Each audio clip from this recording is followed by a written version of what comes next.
This video is going to be about my travels to see my ancestors, one where they were buried, and two where they started out in slavery. And this is the town where the plantation was. And because of how they sold the land, there's no way to know exactly where the plantation existed, but I'm in the town where the plantation was and where one of my older brothers of my great-great-grandfather actually escaped slavery and made it to the next state over, which isn't that far from here, maybe 2 hours or something, and made it to freedom, to a free state from this state, which was a slave state.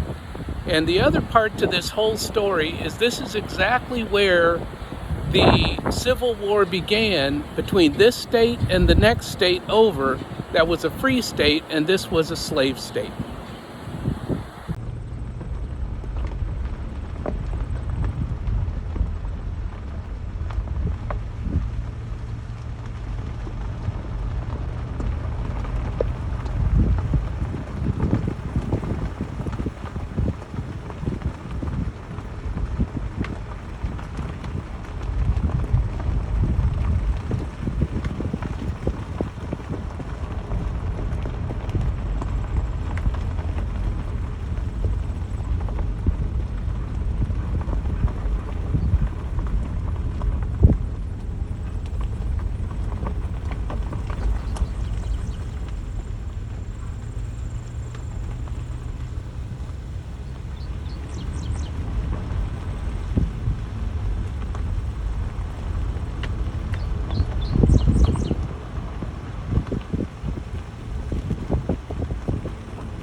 This is the cemetery in Atchison, Kansas, where my great-great-grandfather and all of my family relatives are buried.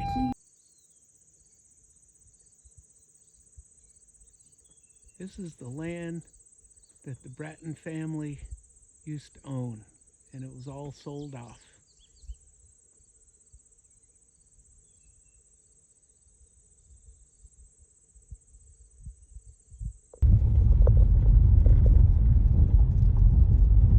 This is the country road that leads to my ancestors' cemetery.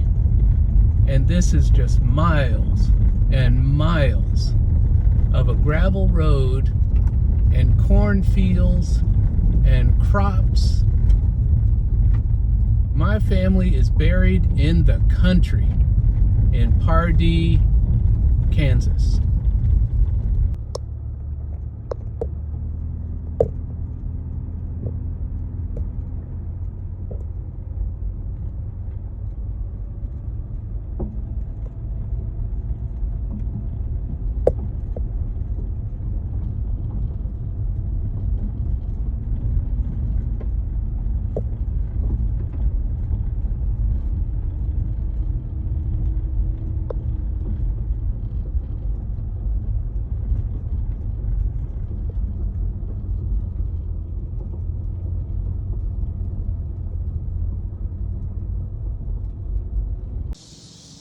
These are road signs leading to the little town where the plantation is. I'm currently turned off of County Road F, and now I'm on County Road Z, heading towards the small tiny town.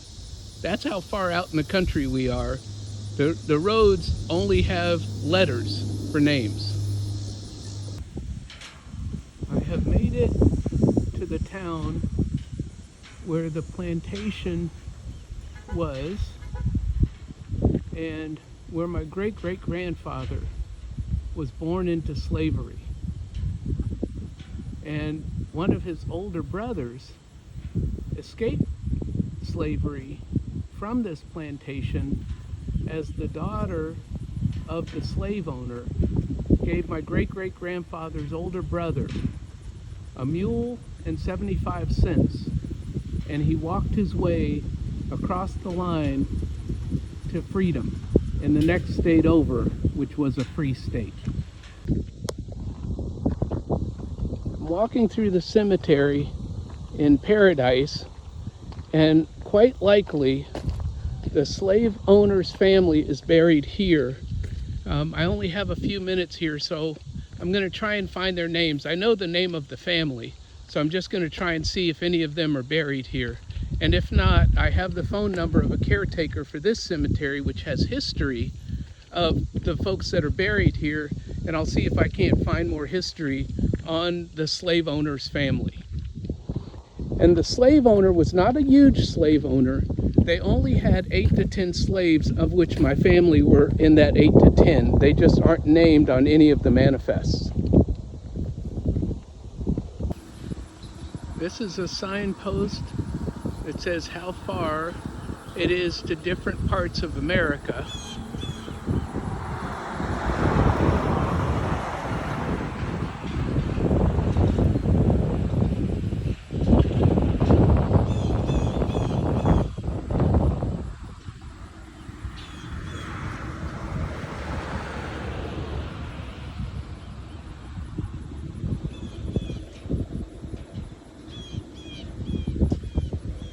Of course, this wasn't here during slavery days to point the way to freedom.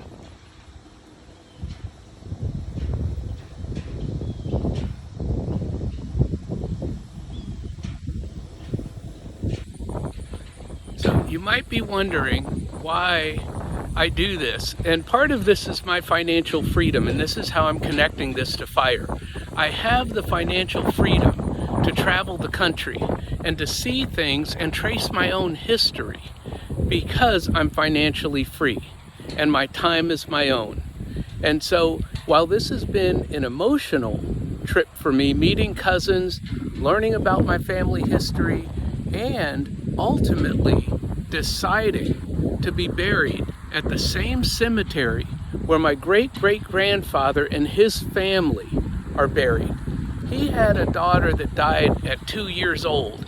They buried her at that cemetery, and then my great-great-grandparents were buried at the same cemetery with their 2-year-old daughter. And so I want to be buried with them, and I can do that. I talked to the caretaker of the cemetery, and the person told me that there are still plots available. They're not very expensive, and I'm going to be buried there. I've already talked to my wife. So what you've seen in this video are different videos of me driving out to the cemetery, being out in the country, and I really feel at home in the tiny town of Pardee.